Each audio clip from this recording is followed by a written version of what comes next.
Dr. Jose Chameleon omukulu Dr. Jose Chameleon yakoze ebyafaayo olunaku lwabadde lwakutaano mu konsati ye gye bayita Gwanga Mujje. Chameleon ebbanga lyakubidde endongo ekivulu kino ekya Gwanga Mujje kiyinza okuba kye kisinza okumulumya omutwe mu myaka gyonna nekyasobodde okuba ate nga kyawedde bulungi nnyo enteekateeka yonna nga bwe yatambudde. Dr. Jose Chameleon yategeezezza nti ekivulu kino yakikubidde ku style z'oyinza okugamba nti olwalera bekozi no waliwo amasimu gano amasaawa bagayita Apple Watch webala kikyo badde okola ku stage tugeze ng'obaddemu exercise kati Chameleon ekivulu kino yakibaze okuba ekyatandikidde. Dr. Jose Chameleon ku stage yabuuse emirundi oba zoyinza okuyita steps emitwalo 2,183 okubuukabuuka ku stage ate miles okwetooloola ng'ali ku stage adde nadde eri miles 19 ndowooza kilomita nga 20 kilomita ndowooza nga 2 okitegedde Chameleon ku stage. Dr. Jose Chameleon ekivulu kye kya Gwanga Mujje kyadde kitegekeddwa bannaffe aba big events era enteekateeka eno ebadde ya mulundi gwakubiri olw'ensonga nti ekyasooka enkuba yasobola okuba ate nga ekiwaamu omukisa ogw'enjawulo nesobola okuba ate tekyabaawo.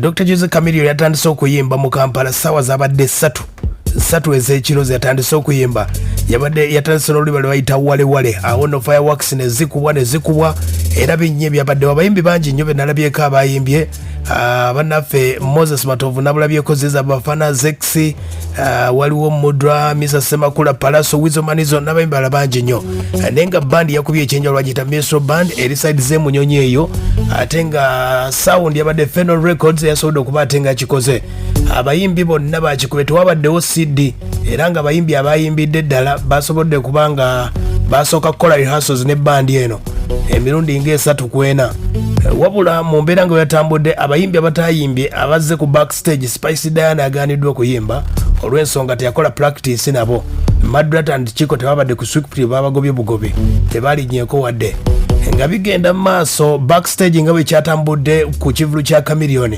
omuyimbi gwe bayita Guluned ne manager gwe bayita Jeff Chiwo bafunyeemu obutakkaanya n'omukulu gwe bayita DJ Michael beekubye ebikondo olw'ensonga nti omukulu ono Guluned yabadde ayagala kuyimba ate nga teyakola performance oba teyakola rehearsals n'abayimbi ne bandi eno kati waliwo okusika omuguwa okwabadde awo era nga kwaweddewo nga poliisi yebataasizza embeera netambula bwetyo omukulu gwe bayita DJ Michael n'ategeeza nti Guluned ajja munoonya paka wanakimutuusaako kubanga poliisi yamutaasizza ne Jeff Chiwe ebikonde ebyabadde wali ensonga ezo nga zitambula.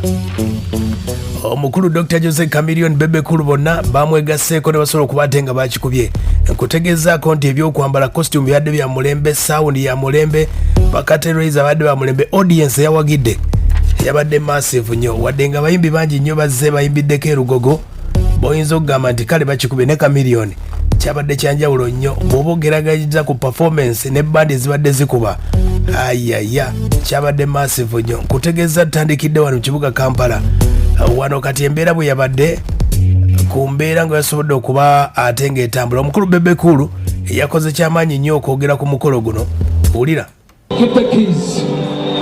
basabana banjabo bafuneyo omukisa ogubeebaza bebekulu tatera kufukamira n'amagulu abiri naye kantekewa amagulu abiri wanika omukono buli azze wanika emikono abiri buli azze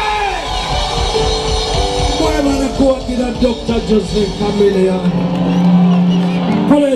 Pulet omanyi wabaddewo ebintu ebigenda mu maaso nange sibitegeera naye teri kisinga mukwano mu nsi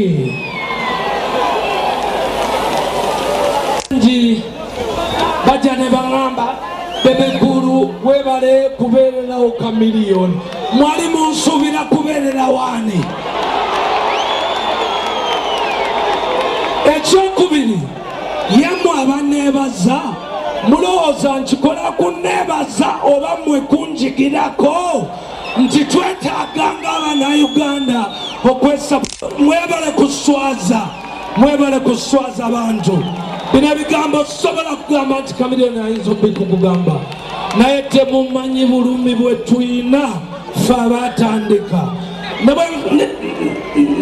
bwe mbadde nga sikolagana ne Kadingo, naye era nja muwaka message naye mugateko mukuba obugalo gw'abasajja abasatu abalwanyi ebimamege.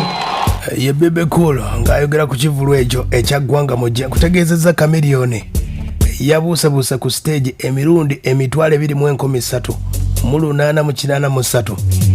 Awo oyinza okukakasa amaanyi ge yakukozesezza ku Gwanga Mujje abategese enteekateeka nga bwe yatambudde. Chameleon wabaddewo break awo mu show ye nga bwe yatambudde. Management ya Lion Island omukulu manager wa Mutima waliwo ka surprise ke yabaleetedde. Family ye nga bw'omanyi nti eri best mu America obudde buno. Abaana be balikodinze obubaka nga bamwagaliza show ennungi n'abanajja batambule bulungi. Chameleon yakulukusizza ne ku maziga kubanga yakyewuunyiza nnyo tebyabadde byangu. Bwe yayingidde olulimi lwe bayita tupakase n'asobola okuba ate nga akikubye. Bebe Cool yayogedde ebigambo bino. Mukebere amaloboozi ku microphone mulabane obanga waliyo omuyimbi e Uganda atali Bebe Cool kubanze mwesobolera, naye mumbulire waliyo omuyimbi ayinza okuyimba bw'ate essaawa zino. Tuyingira ssaawa 6.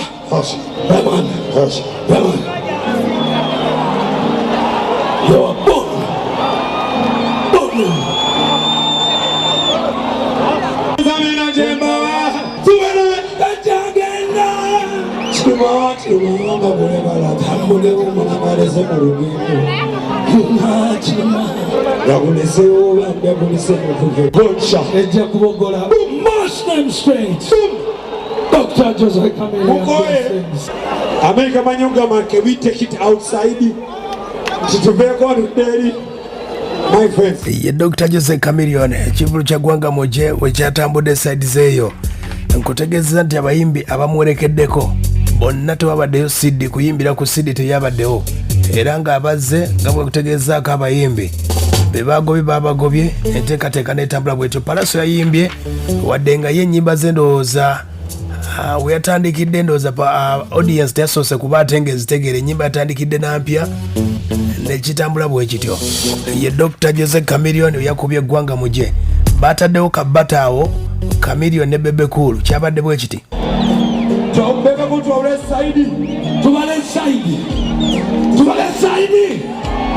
Saidi angeriwa kati gwe by default Saidi yoyeyo nage by default Saidi yangeyo Bebe Cool kaze ku Saidi yoyeyo bano bazalaye jali na kubana besete nyingi bazala kana mafani Kangene mu VIP to faida ni lego Nairobi style. All right. Bakwana wakame muliwa Honzo tugane mubanga 1 2 3 bagikubye yabadde bato Chameleon ne Bebe Cool. Embeera nga bwe yatambudde Dr. Jose Chameleon yavudde Rugogo n'agenda side z'Eruwero, yavudde Eruwero kwekudde eMasaka. Nkutegeeza Dr. Jose Chameleon ekivulu kya Gwanga Mujje nga bwe kyatambudde kyonna okikuwaako mbujuvu nga bwe kyatambudde.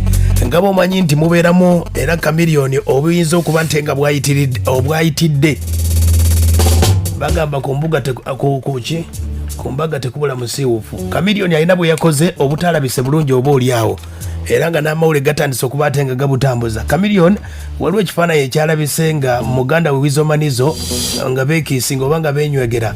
Guno mulundi gwa kusatu ne bagamba nti akadde kano ng'eggwanga Uganda balwanyisa emize egy'ebikukuju oba oliawo bano abakulu balina kye baagala okuba ate nga balaga.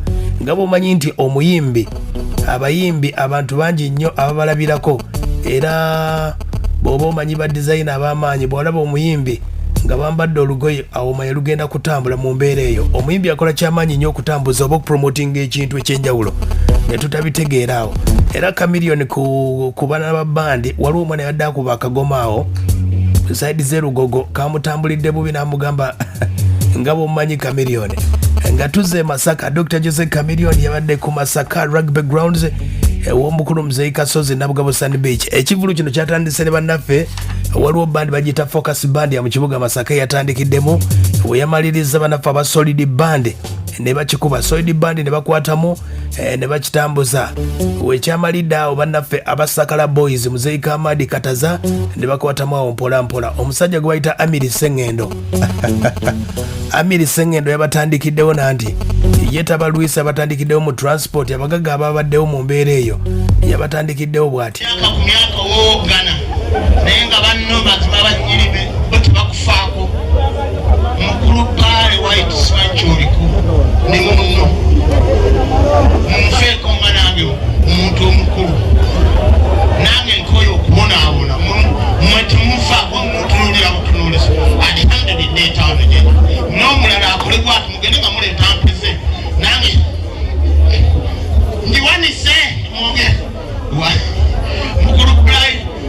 mukulu pale white neyanza nnyo taata neyanzeege ng'olongerera ku mukulu Kasozi eyandese wano olwaleero kakati kyenja okukola kankole ekigambo ky'okudda ewaffe kubamanda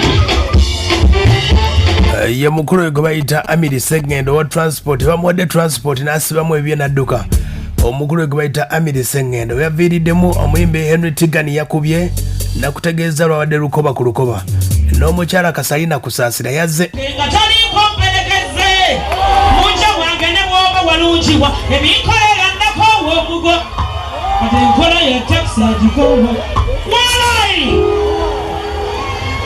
mbakayimba tugende maaso Chameleon naki mama Kamina naki nze nanyinigo Dokita ku kivulu kya Dokita Kusasira naye yazze yabakubye n'ennyimba tebamukubyeko kacupa wadde n'akamudooza abantu babyerabira Dr. Jose Chameleon ng'ayingira ku stage bannamasaka yabeebaziza bw'ati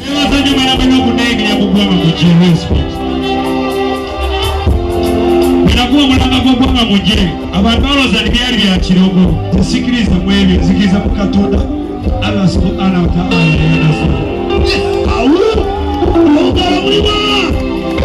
naye bwe bannamasaka bannamuntu mumanyi amazima nti omulanga gwapanga mu lubiri tekwali omulanga communication WhatsApp yapanga mu lubiri obamubemuma ne bakitagamba mukiike embuga mukiike embuga n'olinakwa nabayita bakyali bange embeere bazolugero entambula effena nga abatuuka wago